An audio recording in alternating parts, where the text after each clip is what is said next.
Salve galera, professor Antônio Monte aqui de novo para mais uma aula de física. Hoje a gente vai trabalhar com a frente B, ok? E tá certo? Página 338 do livro lá, ó, pega lá. Aí, então a gente vai trabalhar com refração luminosa, tá certo?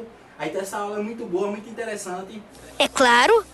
Fica atento, não deixa o sono pegar, qualquer coisa, acorda um pouquinho, corre lá, porque hoje, ó, é física na veia, papai. Vamos estudar, pega o livro lá, ó, vamos embora. Salve galera, aqui mais uma vez para uma aula professor Antônio Monte. E o assunto hoje vai ser refração luminosa, parte 2. Esse modelo, ele nos ajuda a entender um pouquinho a questão de refração luminosa, de acordo com a interface e a geometria do material que provoca a refração da luz. Isso nos permite entender o princípio do funcionamento tanto da fibra óptica e a formação dos arco-íris e das miragens, por exemplo. Aí, então daí a gente vai ter a primeira parte da questão da reflexão total da luz. O que seria essa questão da reflexão total? Ela está relacionada com a questão de uma luz onde eu tenho a incidência do meio, onde ele bate entre uma superfície, uma parte volta e outra parte passa para o segundo meio. Então daí a gente chega a ter a relação de quando uma luz incide na superfície, de separação de outro meio transparente, no caso a gente tem aqui esse ponto, onde a gente tem o meio 1 e o meio 2, ar e água. Aí, então, nem toda luz passa esse outro meio. Aí, então, uma parte vem e não consegue passar. Aí, então, ela aqui é refletida. Aí, então, vem a questão da reflexão. Aí, e por isso que os feixes de luz refratado é mais intenso, no caso, do que o incidente. Aí, então, a gente tem uma parte aqui e a outra parte ela consegue passar pela superfície. Aí, então, vai para o meio 2. Aí daí a gente tem a questão da reflexão em relação à luz total lá. Aí, então daqui a gente tem a representação dos raios luminosos, que aqui nessa situação a gente tem raio incidente, que é o que vem do meio, onde ele chega na superfície de separação aqui, ó. Aí, então daqui a gente tem uma normal dividindo. Aí, então uma parte é raio refletido, tá certo? Aí, então ele aqui, a normal, ela divide a questão do ângulo I e o ângulo R, ângulo de incidência e de refração lá. E a gente tem o R', o ângulo R', que é a parte dos raios refratados, tá certo? Aí, então pode ver que aqui nessa situação a gente tem o meio 1 e o meio 2, nesse caso ar e água. Mas daí a gente tem toda a situação dos raios incidentes, refletidos e refratados, tá certo? Aí, então daqui a gente pode ver também que a gente tem a questão do ângulo limite. O que seria esse ângulo limite? Que ele é representado por L. Esse ângulo limite ele está associado justamente em relação à superfície. Ele vem daqui, ó, pode ver que ele está saindo do meio 2, onde ele bate na região da superfície de divisão dos meios e ele forma aqui um ângulo perpendicular e ele vai durante toda a superfície, hein? Aí, então a gente tem que N2 vezes seno de L, que é justamente o ângulo limite, vai ser igual a N1 vezes seno de 90, justamente associado aqui, ó. Aí, então a gente tem que seno de L é N1 sobre N2. No livro, se eu não estou enganado, tem N2 sobre N1, mas essa relação ela tá justamente porque ele considera o N2 como N menor, tá certo? E a gente tem um N1 no livro como maior. Mas aí, nesse caso aqui, ele considera N1 como N menor e o N2 como N maior. Aí, então, onde a gente chega na relação I maior que L, o ângulo I, tá certo? Ele sendo maior do que o ângulo L, a gente tem a reflexão total. Aí, então, essa é a questão do ângulo limite, tá certo? Aí, então, ele sai de uma região, esse ângulo daqui é o ângulo necessário para que o raio lá, ele incida sobre a superfície de divisão, ok? Então daqui, então o ângulo limite L é o maior ângulo de incidência ou refração. para que ocorra o fenômeno da refração e corresponde a um ângulo de incidência ou de refração igual a 90 graus, tá certo? Então foi como a gente viu aqui. Aí daí a gente temos a parte da fibra óptica. Então aqui a gente temos um desenho da fibra óptica, onde ela pode ser representada de várias maneiras, tá certo? Mas aí a gente tem que fibra óptica é um filamento flexível e transparente fabricado a partir de vidro ou plástico extrudido e que é utilizado como condutor de elevado rendimento de luz, imagens ou impulsos codificados, tá certo? Então daí a gente vê muito na internet, a galerinha está atualizada aí a questão da fibra óptica. É um negócio que está cada vez mais no nosso dia a dia, então é importante entender essa parte aí também. Então daqui a gente tem que para o comportamento, então a gente tem o comportamento óptico de prisma. Então essa parte agora é realmente uma parte onde a gente precisa entender um pouquinho da geometria, tá certo? A gente tem aqui associado um ângulo A, aí tem esse ângulo de refringência do prisma. Aí então o prisma ele vai ser considerado em relação a esse ângulo daqui. Então o A que a gente fala é o ângulo de refringência do prisma. E aqui na geometria a gente vai ver um ângulo I e um ângulo I', que é os ângulos associados à incidência da superfície. S1 e S2 são faces do prisma, tá certo? Então pode ver S1 e S2. E a gente tem o ΔM, que é o desvio angular mínimo, tá certo? Então o que é que acontece? Que fórmula é essa daqui? A igual a R mais R'. Observa o seguinte, quando a gente faz esses feixes de luz, a gente trabalha com a forma geométrica e a gente consegue construir aqui dentro um triângulo. Então I está em relação aqui ao R e I' está em relação a R'. Todo mundo consegue enxergar esse triângulo daqui. Esse triângulo está associado com esse ângulo A, que foi o que a gente viu, tá certo?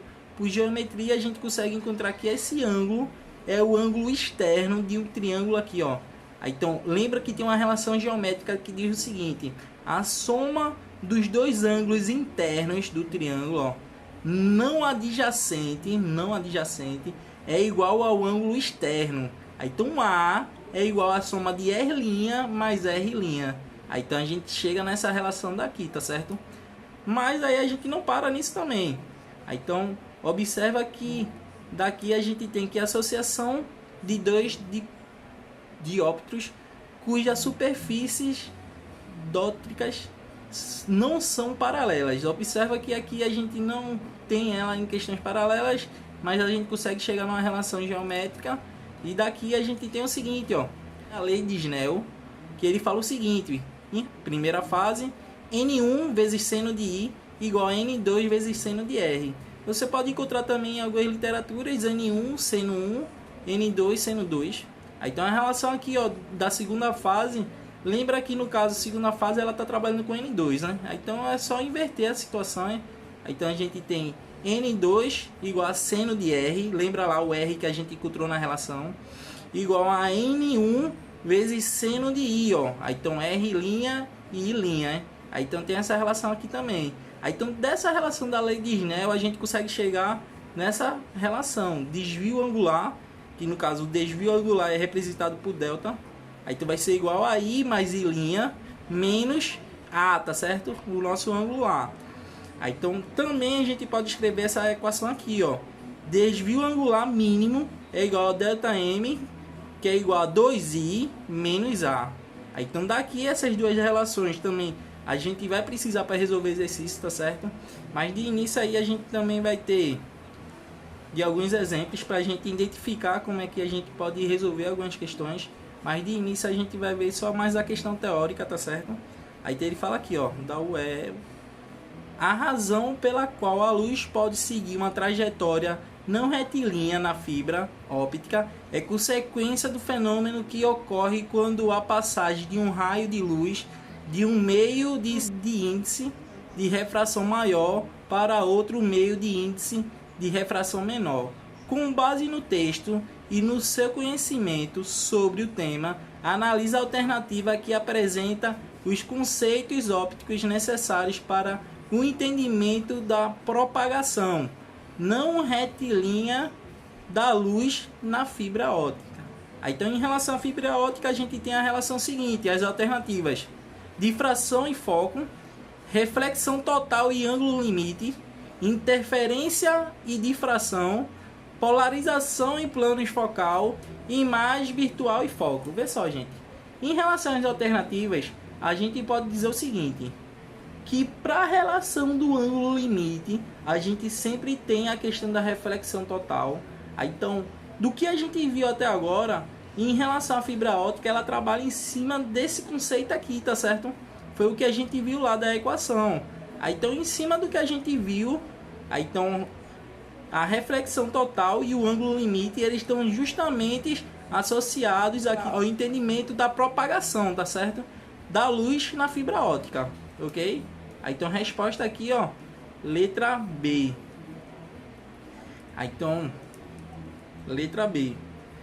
Daí temos mais um exemplo que ele fala: no esquema adiante, considere, então, e o raio incidente N1 e N2 normais as faces do prisma, tá certo? R1, ângulo de refração do prisma da primeira fase. R2, ângulo de incidência na segunda fase. E Q, ângulo do prisma, tá certo? O ângulo aqui ele é dado de 60 graus. Considerando as indicações do esquema, é correto a relação. Então aqui a gente tem um desenho, ó, o ângulo N1, N2, R1 e R2. E aí aqui a gente tem um ângulo de incidência lá, do raio incidente, hein? Então daqui a gente tem as seguintes relações: R1 menos R2 igual a Q, R1 mais R2 igual a Q, R1 mais R2 igual a 90 menos Q, R1 menos R2 igual a 90 menos Q, 2 que multiplica R1 mais R2 igual a Q. Então lembra lá, ó, o que é que acontece nessa relação? Esse ângulo daqui a gente acaba tendo associação, R1 mais R2, ele acaba sendo um ângulo associado ao que a gente tinha na relação geométrica, ó. Esse Q que ele está falando aqui é quem? Aí então a gente olha lá, ó, que é o ângulo do prisma, esse ângulo daqui, ó, tá certo? Aí então daqui a gente tem o seguinte, ó, lembra lá que a gente viu a relação que a soma dos ângulos internos de um triângulo não adjacente à soma é igual ao ângulo externo. Aí então a gente tem que a resposta aqui, ó, é letra B, tá certo? B de bola. Aí então R1 mais R2 é igual a Q. Aí então essa é a relação que a gente tem para a formação da imagem, tá certo? Lá no prisma. Aí então aqui a gente tem R1 mais R2 igual a esse ângulo externo, que por geometria a gente vê que é esse ângulo aqui, tá certo? Aí então resposta final, letra B. A gente parou na página 341. Aí então o próximo assunto que a gente vai continuar em relação à aula vai ser dispersão luminosa. Aí daí a gente vai ver efeitos de refração, a formação de arco-íris, a questão da ilusão, aí então polarização da luz, esse tipo de coisa, ok? Gente, mais uma vez obrigado por ter ficado até o final da aula. Eu agradeço muito pela paciência de todo mundo. Qualquer dúvida, qualquer coisa, pode entrar lá no zap, tá certo? Falar, professor, não entendi isso, aquilo. A gente tira as dúvidas. E qualquer coisa, ó, pega o material também, pega o livro, dá uma estudada. Eu fiz 2 exemplos, mas na próxima aula a gente vai fazer também exercício, tá certo? Aí então valeu, galera, obrigado e até a próxima. Física na veia, papai. Vamos estudar. Valeu, galera.